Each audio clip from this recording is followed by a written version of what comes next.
Salut, c'est Fred de Chinatech, bienvenue sur notre chaîne. Donc, suite au déballage du Xiaomi Redmi 3S, je vous fais donc le test aujourd'hui. Voilà, vous allez voir, c'est un bon petit téléphone. Allez, on part pour la vidéo, c'est parti.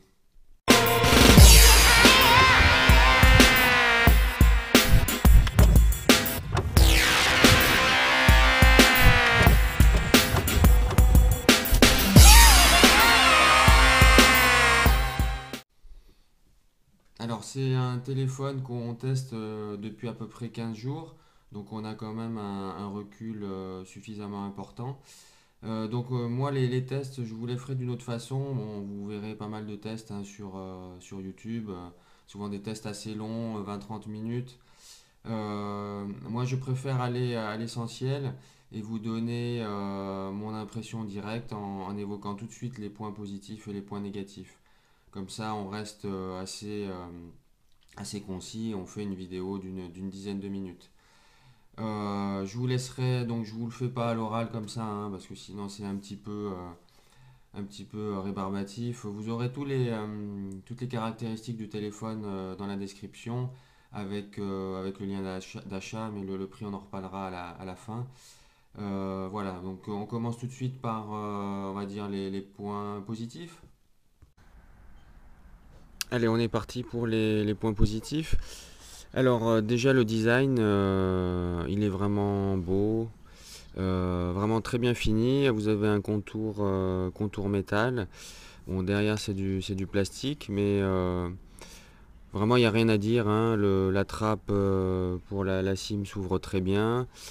Il est compact hein, puisque c'est un 5 pouces. Et vraiment, ça fait vraiment un téléphone vraiment très très quali, hein. Ça, y a aucun problème. On mettra aussi la qualité du processeur. C'est un Snapdragon 430 cadencé à 8 cœurs de 1,4 GHz. Je vous mets quelques jeux pour vous montrer un petit peu la fluidité, mais de ce côté-là, vous ferez tourner toutes les applications et tous les jeux sans problème. Je vous retrouve juste après.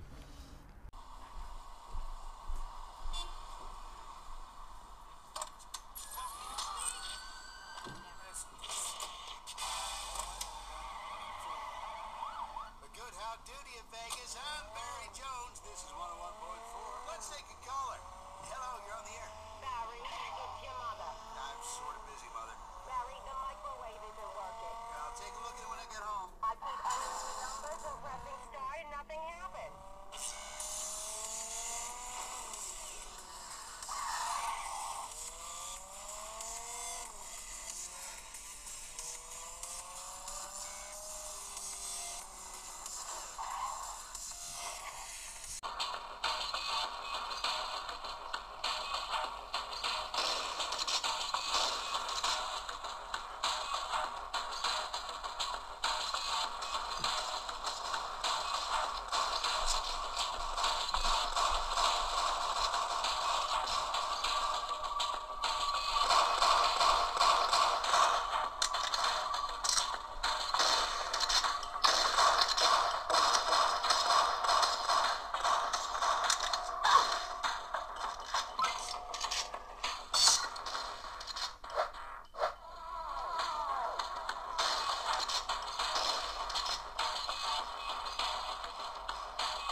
Alors une bonne surprise, c'est l'appareil à photo. On est sur à l'arrière un 13 mégapixels et à l'avant un 5 mégapixels. Et pourtant, vous verrez, je vous mettrai juste après quelques exemples de photos. Des couleurs qui sont respectées, des images nettes. Vous verrez le mode HDR qui est vraiment très performant. Et là, la grosse surprise, c'est même en faible luminosité, j'ai trouvé que les photos étaient vraiment assez nickel par rapport à ce qu'on peut voir d'habitude. Bon, après la petite vidéo que je vous ai mis, vous verrez, bon, ça reste correct, mais sans plus.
Alors dans les points positifs aussi, on mettra l'écran.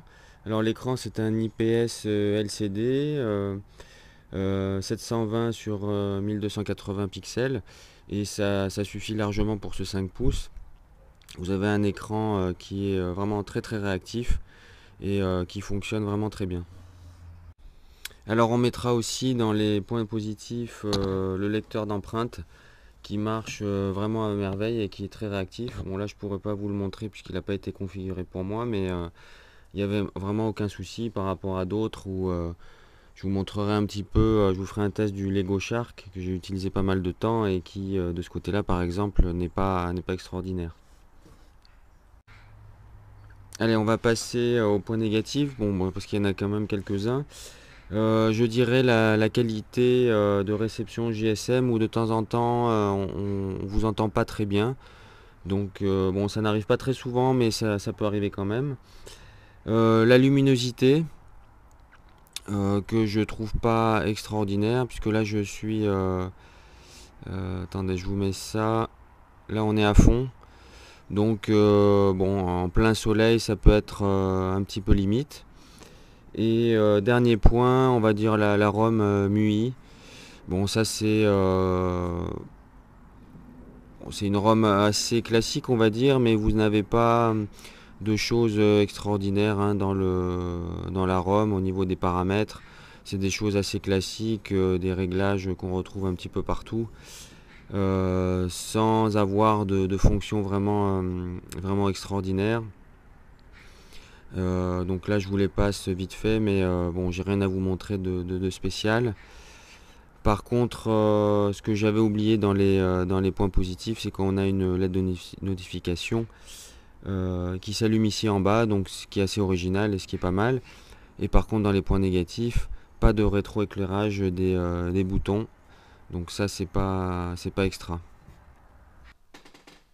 Voilà, on va faire le bilan pour ce Xiaomi Redmi 3S. Donc un petit téléphone vraiment performant, en plus pas cher. Si vous voulez un téléphone à moins de 200 euros, à mon avis c'est le meilleur. Vous le retrouverez, bon je vous mettrai le lien dans la description, mais vous le retrouverez sur Geekbuying pour 140 euros et en plus avec une ROM internationale et donc il sera full 4G puisqu'il est inclus la bande 800 MHz, donc utilisable chez tous les opérateurs en France. Voilà, donc pas mal de bonnes choses pour ce téléphone. Donc à mon avis, pour les petites bourses, il fera largement l'affaire, hein. Il est sans gros défauts, on va dire. Voilà, on va se laisser là pour cette vidéo. Je vous dis à bientôt. Il y a pas mal de choses qui vont suivre. Avec vous savez, hein, les vidéos d'application, les accessoires, les présentations d'accessoires, les tests de produits et évidemment les Dropbox hein, qui arrivent tous les mois. Donc n'oubliez pas de vous abonner. On se retrouve bientôt. Ciao!